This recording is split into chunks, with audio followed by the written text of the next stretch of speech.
وہ ڈیزائر کی طاقت ہے. The power of the Dzire. Dzire, یہ ڈیزائر ہے کیا؟ یہ ڈیزائر چیز کیا ہے؟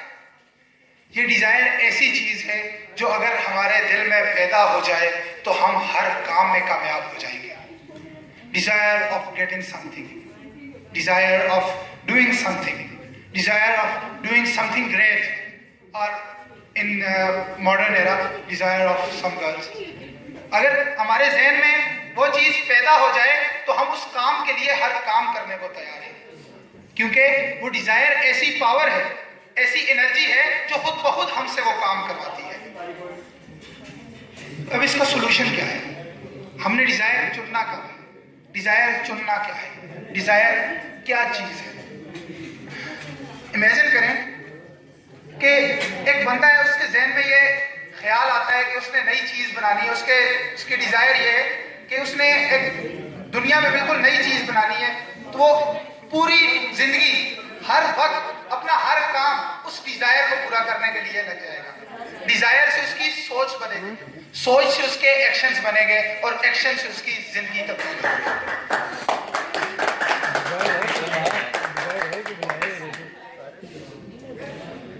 جب انسان کے ذہن میں ایک بڑا ڈیزائر آتا ہے تو اس کی سوچ بڑی ہو جاتی ہے. اب جب ڈیزائر آ گیا, سوچ آ گئی, اس کے بعد اس کو فیلیئرز بھی فیس کرنے پڑیں گے. انسان کی زندگی میں بہت سے فیلیئرز بھی آتے ہیں, تو یہ نہیں کہ ان فیلیئر سے ڈر جاؤ. گرتے ہیں شخص سوار ہی میدان جنگ میں, وہ طفل کیا گرے گا جو گھٹنوں کے بل چلے. آپ نے ان ڈیزائر کو فلفل کرنے کے لیے اگر کوئی فیلیئر آ بھی جاتا ہے تو اس فیلیئر سے گھبرانا نہیں, بلکہ ڈٹ کر مقابلہ کرنا ہے. ابھی آپ زندگی کے اس دور میں ہو جس دور میں آپ کے پاس موقع ہے, آپ کے پاس ہمت ہے, آپ کے پاس طاقت ہے کہ آپ وہ کام کر سکو. اب ڈیزائر کو ہم اس طرح بھی ایکسپلین کر سکتے ہیں. دیکھو, بعض لوگ یہاں پر بیٹھے ہیں اس طرح کے کہ جن کے ذہن میں جن کی ڈیزائر پیسہ ہے, وہ لوگ یہ نہیں سوچ رہے کہ یہ بندہ کیا بول رہا ہے, کیا کر رہا ہے, کیا کچھ کر رہا ہے. وہ یہ صرف ان کے ذہن میں صرف یہ خیال ہوگا کہ یار یہ سب کرنے کا پیسہ کہاں سے آیا, کیونکہ ان کے ذہن میں پیسہ ہے, ان کا ڈیزائر پیسہ ہے. بعض لوگ ایسے ہیں جو کہ پکچرز کے شوقین ہیں, سیلفی ایڈکٹ ہیں, یا پھر باتوں کے شوقین ہیں. وہ یہ نہیں سوچ رہے کہ یہ بات کیا ہو رہی ہے, بلکہ وہ یہ سوچ رہے ہیں کہ یار ہمیں کوئی موقع مل جائے, ہم پکچر ایڈٹ کر لیں, ہمیں کوئی موقع مل جائے, ہم کوئی 2-4 باتیں کر لیں. یار باتیں کرنے کے لیے بہت سا ٹائم ہوتا ہے, لیکن یہ ڈیزائر ہے نا, ان کی سوچ ہے. کچھ لوگ, آپ لوگ جتنے بھی ہیں اس وقت, وہ آپ اپنی سوچ کو تو تبدیل نہیں کر سکتے. آپ کی جو سوچ ہے اس سوچ کو آپ چینج نہیں کر سکتے, لیکن آپ اپنے ڈیزائرز کو چینج کر سکتے ہو. یہ ڈیزائرز ایسے ہیں جن کے چینج ہونے سے آپ کی سوچ چینج ہوگی, آپ کی سوچ کے چینج ہونے سے آپ کے ایکشنز چینج ہوں گے, آپ کے ایکشنز چینج ہونے سے آپ کی پوری زندگی چینج ہوگی. The moment you get this point, this thought in your mind, the moment you get this thought, your life changes. ایک بندہ جس کا ڈیزائر ہی صرف 10,000 روپے ہو, ایک بندہ جس کا ڈیزائر ہی صرف 10,000 روپے ہو, اس کی سوچ کتنی ہوگی؟ صرف 10,000 روپے محدود. کسی طرح اس کو 10,000 کی نوکری مل جائے, کیونکہ اس کے ساتھ والے صرف 8,000 کما رہے ہیں, اور خدا نخواستہ اگر اس کی نوکری 11,000 کی لگ جاتی ہے تو بس زندگی ختم. بھائی میری سوچ ہی 10,000 کی تھی, مجھے تو 11 مل گئے ہیں, تو میں کیا کروں؟ یہ چیز آپ نے اپنے دلوں سے, اپنے ذہن سے نکالنی ہے. جب کام ہی کرنا ہے تو اپنے ایکشن ہی بنانا ہے, تو بڑے کیوں نہیں, اپنے ڈیزائر ہمیشہ بڑے چنو. جتنا بڑا ڈیزائر ہوگا اتنا بڑا کانفیڈنس, اور جتنا بڑا کانفیڈنس ہوگا اتنے بڑے ایکشنز, اور جتنا بڑا ایکشنز ہوگا اتنی لائف چینج. اب جب آپ کے ذہن میں یہ خیال آتا ہے کہ آپ نے کچھ کرنا ہے, آپ نے چینج لانی ہے, اس کے لیے سب سے پہلے آپ کو خود کچھ بننا ہے. یہ نہیں کہ بھائی میں نے خود کچھ نہیں کرنا, میں نے دوسروں کو بولنا ہے. اس کے لیے آپ نے خود کچھ کرنا ہے, اور جب آپ نے خود کچھ کرنا ہے تو آپ نے پڑھنا ہے. ابھی آپ اس لیول پہ ہو کہ خود کچھ نہیں کر سکتے جب تک کچھ پڑھو گے نہیں, جب تک کچھ بنو گے نہیں. تو سمپل یہ ہے کہ آپ نے کچھ بننا ہے, اور بننے کے لیے پڑھنا ہے, اور پڑھنے میں آپ کو بہت سی مشکلات آئیں گی, لیکن آپ نے ان مشکلات کو سائڈ پہ کرنا ہے, آپ نے پڑھنا ہے. Here I want to consider the example of Carolee Dacus. ایک بندہ تھا 1938 میں, 1938 میں ایک بندہ تھا, اس کی یہ خواہش تھی کہ وہ 1940s کے اولمپکس میں جیتے. اس وقت وہ اپنی کنٹری کا بیسٹ شوٹر تھا, بیسٹ رائٹ ہینڈ شوٹر تھا, پسٹل شوٹر تھا.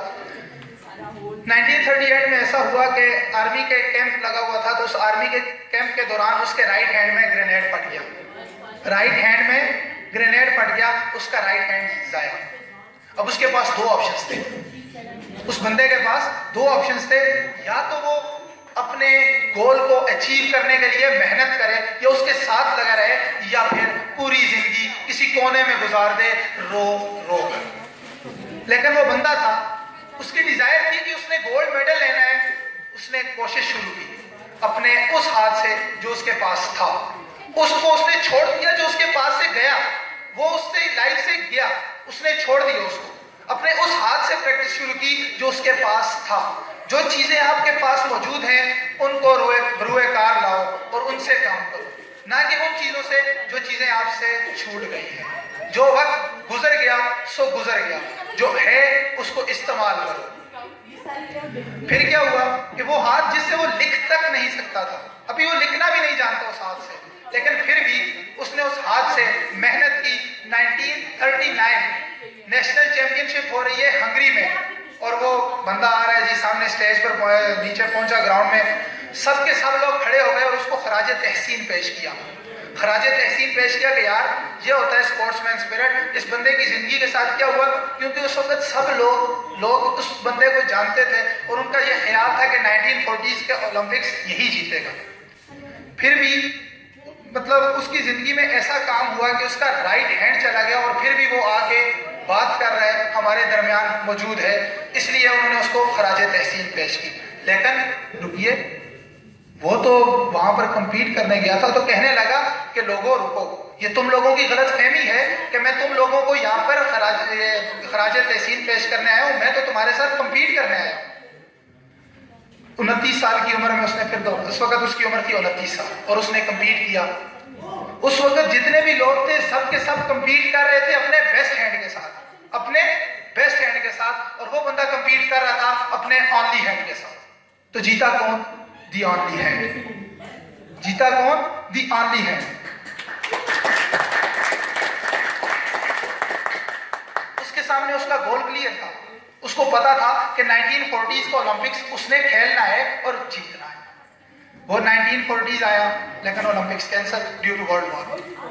پھر پریشانی, پھر دوبارہ فیلئر, پھر مصیبتیں, لیکن اس نے چھوڑ دیا. اس نے کیا کیا کہ اپنا 1940s والا سارا کا سارا فوکس اٹھا کے ڈالا 1944 پہ, کہ 1944 پہ جو اولمپکس ہوں گے میں ان میں کمپیٹ کروں گا, میں ان میں جیتوں گا. I do have a chance, I will compete there, I will find in there. لیکن 1944 کیا آنا تھا, دوبارہ اولمپکس کینسل. دوبارہ اولمپکس کینسل ہونے کے باعث اس پہ دوبارہ فیلئرز, دوبارہ مشکلات. اس نے پھر اپنا فوکس 1944 سے اٹھا کے 1948 پہ ڈال دیا کہ 1948 میں اولمپکس آئے گا, I will win. جب 1948 آیا تو اس کی عمر تھی 38 سال, 38 years. اور ہم سب کو بھی اس بات کا پتہ ہے کہ جو نیکسٹ ایئر آتے ہیں بندے, وہ بندے زیادہ کمپٹیٹیو ہوتے ہیں بنسبت ان لوگوں کے جو پہلے آتے ہیں. ایک 38 سال کے بندے کے لیے اپنے 28 سال سے کمپیٹ کرنا مشکل ہوتا ہے, کیونکہ 28 سال میں پہلے اور چیز تھی, اب اور چیز ہے. لیکن پھر بھی اس نے کمپیٹ کیا 1948 کے اولمپکس میں اور گولڈ میڈل جیتا. اور گولڈ میڈل جیتنے کے بعد وہاں نہیں رکا. وہ کہتا ہے کہ ابھی میں نے دنیا کو دکھانا ہے کہ what can I do. ابھی میں نے دنیا کو دکھانا ہے کہ what can I do. پھر 1952 کے اولمپکس میں دوبارہ آیا, دوبارہ کمپیٹ کیا اور پوری کی پوری ہسٹری کو چینج کر کے چھوڑ دیا. اس بندے نے پوری کی پوری ہسٹری کو چینج کر دیا. He is the only one guy who has got 2 consecutive gold medal in any of the Olympics games. کیونکہ اس نے ساری کی ساری ہسٹری کو خود بنایا, خود محنت کی, خود سب کچھ کیا. یہاں پر میرے آپ کو اس بتانے کا مقصد یہی تھا کہ جو ڈیزائر ہوتی ہے آپ کی نا, وہ ایک بیج کی طرح ہے. ڈیزائر کیا ہے؟ ایک بیج کی طرح ہے جو آپ کے دل میں ایک بار چلا گیا تو اس نے پودا بننا ہی بننا ہے. اب وہ آپ پہ ڈیپینڈ کرتا ہے کہ آپ وہ پودا نیم کا لگاتے ہو یا وہ پودا آم کا لگاتے ہو. نیم کے پودے سے یہاں پر مراد لالچ ہے. اور جب اگر نیم کا پودا لگ گیا، پنپ گیا، بڑا ہو گیا، تو پھر تم لوگوں کے لیے اس کو برداشت کرنا مشکل ہوگا. چاہے جتنی بھی تم کوشش کرو، نیم میٹھا نہیں ہوتا.